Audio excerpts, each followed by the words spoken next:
Hi ಎಲ್ಲರಿಗೂ ನಮಸ್ಕಾರ. ಮತ್ತು ನನ್ನ ಚಾನಲಿಗೆ ಸ್ವಾಗತ. ಸಂಜೆ ಹೊತ್ತಿಗೆ ಗರ್ಗರಿಯಾಗಿ ಚಿಪ್ಸ್ ತಿನ್ನಬೇಕು ಅಂತ ಅಂದಾಗ ಸಿಹಿ ಗೆಣಸಿನ ಚಿಪ್ಸನ್ನು ಒಂದ್ಸರಿ ಮಾಡಿ ನೋಡಿ. ತುಂಬ ರುಚಿಯಾಗಿರುತ್ತೆ, ಬೇಗನೆ ಕೂಡ ಮಾಡ್ಕೋಬೋದು. ಈಗ ಸೀಸನ್ ಆಗಿರೋದ್ರಿಂದ ಚಿಪ್ಸನ್ನು ಮಾಡಿಬಿಟ್ಟು ನೋಡಿ. ಹಪ್ಪಳ ಕೂಡ ಮಾಡ್ತಾರೆ, ಹಾಗೆ ಬೇಯಿಸಿ ಕೂಡ ತಿಂತೀವಿ. ಹಬೆಯಲ್ಲಿ ಬೇಯಿಸಿ ಕೂಡ ತಿಂತಾರೆ, ತುಂಬ ರುಚಿಯಾಗಿರುತ್ತೆ. ಈ ಚಿಪ್ಸನ್ನು ತುಂಬ ಈಸಿಯಾಗಿ ಮಾಡ್ಬೋದು, ಗೆಣಸಿಂದ ಮಾಡಿದ್ದೀವಿ ಅಂತ ಗೊತ್ತೇ ಆಗೋದಿಲ್ಲ. ಹಾಗಾದರೆ ಈಗ ನೋಡೋಣ ಸಿಹಿಗೆಣಸಿನಿಂದ ಮಾಡೋವಂಥ ಚಿಪ್ಸನ್ನು ಹೇಗೆ ಮಾಡೋದು ಅಂತ ಹೇಳ್ಬಿಟ್ಟು. ಅದಕ್ಕಾಗಿ ನಾನು ಫ್ರೆಶ್ ಆಗಿ ತಂದಿರೋಂಥ 2 ಗೆಣಸನ್ನು ತೊಗೊಂಡಿದ್ದೀನಿ. ಈ ಸಿಹಿಗೆಣಸು ಬಂದುಬಿಟ್ಟು ಆದಷ್ಟು ಫ್ರೆಶ್ ಆಗಿ ಇದ್ದಾಗಲೇ ಮಾಡಿ. ಹಾಗೆ ಸ್ವಲ್ಪ ಸೈಜಲ್ಲಿ ನಿಮಗೆ ದೊಡ್ಡ ಸೈಜಲ್ಲಿ ಇದ್ದರೆ ಚಿಪ್ಸನ್ನು ಮಾಡಿದಾಗ ನಿಮಗೆ ಸ್ವಲ್ಪ ದೊಡ್ಡ ದೊಡ್ಡ ಚಿಪ್ಸಿನ ಸೈಜ್ ಬರುತ್ತೆ. ಅದನ್ನು ಮೊದಲಿಗೆ ತೊಗೊಬಿಟ್ಟು ನಾನು ಪೂರ್ತಿ ತೊಳೆದಿಟ್ಕೊಂಡಿದ್ದೀನಿ. ತೊಳೆದ್ಬಿಟ್ಟು ಪೂರ್ತಿ ಸಿಪ್ಪೆನ ಈ ಥರ ತಗೊಳ್ತಾ ಇದ್ದೀನಿ. ನಿಮಗೆ ಫ್ರೆಶ್ ಆಗಿದ್ದರೆ ಸಿಪ್ಪೆಯನ್ನು ತೆಗೆಯೋದಕ್ಕೆ ಕೂಡ ತುಂಬಾ ಸುಲಭವಾಗಿ ಬರುತ್ತೆ. ಈ ಸಿಹಿಗೆಣಸು ತುಂಬ ಆರೋಗ್ಯಕ್ಕೆ ಕೂಡ ತುಂಬಾ ಒಳ್ಳೆಯದು. ಹಾಗೆ ಇದರ ಒಂದು ರೆಸಿಪಿನ ನಾನು ಅಪ್ಲೋಡ್ ಮಾಡಿದ್ದೀನಿ.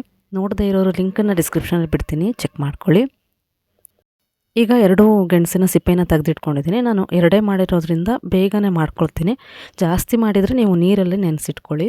ಹಾಗೆ ತೊಗೊಬಿಟ್ಟು ಅದನ್ನು ಒಂದು ಸ್ಲೈಸರ್ನ ಹೆಲ್ಪ್ ತೊಗೊಬಿಟ್ಟು ನೀಟಾಗಿ ಸ್ಲೈಸ್ ಮಾಡ್ಕೊಳ್ಳಿ.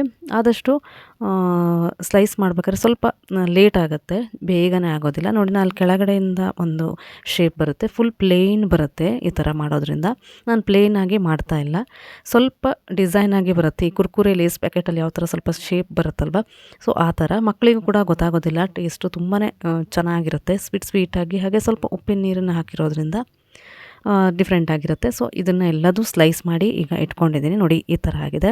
ನೋಡಿ, ಅದರ ಶೇಪ್ ಬಂದುಬಿಟ್ಟು ತೋರಿಸ್ತೀನಿ. ಈಗ ಈ ಥರ ಕಾಣಿಸುತ್ತೆ, ಹೀಗೆ ಲೈನ್ಸ್ ಆಗಿ ಒಂಥರ ಚೆನ್ನಾಗಿರುತ್ತೆ ನೋಡೋದಕ್ಕೆ ಕೂಡ.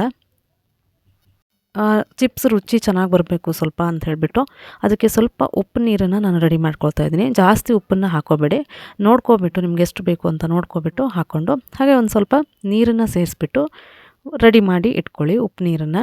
ಸೊ ಈ ಥರ ಇದನ್ನು ರೆಡಿ ಮಾಡಿ ಸೈಡಿಗೆ ಇಟ್ಕೊಂಡು, ನಾನು ಈಗ ಚಿಪ್ಸ್ ಹುರಿಯೋದಕ್ಕೆ ಕೊಬ್ಬರಿ ಎಣ್ಣೆನ ಬಳಸ್ತಾ ಇದ್ದೀನಿ. ಕೊಬ್ಬರಿ ಎಣ್ಣೆಯಿಂದ ಮಾಡೋದ್ರಿಂದ ತುಂಬ ರುಚಿಯಾಗಿ ಬರುತ್ತೆ, ಆರೋಗ್ಯಕ್ಕೆ ಕೂಡ ತುಂಬಾ ಒಳ್ಳೆಯದು. ಸ್ವಲ್ಪನೇ ಎಣ್ಣೆ ಹಾಕ್ಕೊಬಿಟ್ಟು ನೀವು ಅದನ್ನು ಫ್ರೈ ಮಾಡ್ಕೊಬೋದು. ಹಾಗೆ ಎಣ್ಣೆ ಬಿಸಿಯಾಗಿದೆಯಾ ಅಂತ ಹೇಳಿಬಿಟ್ಟು ನೋಡ್ಕೊಳ್ಳಿ. ಬಿಸಿ ಆದಮೇಲೆ ಮೀಡಿಯಮ್ ಫ್ಲೇಮ್ ಇಟ್ಕೊಬಿಟ್ಟು ಪೂರ್ತಿ ನಾವೇನು ಗೆಣಸಿನ ಸ್ಲೈಸ್ ಮಾಡಿದ್ದೀವೋ ಅದನ್ನು ಹಾಕಿಬಿಟ್ಟು ಫ್ರೈ ಮಾಡಿ.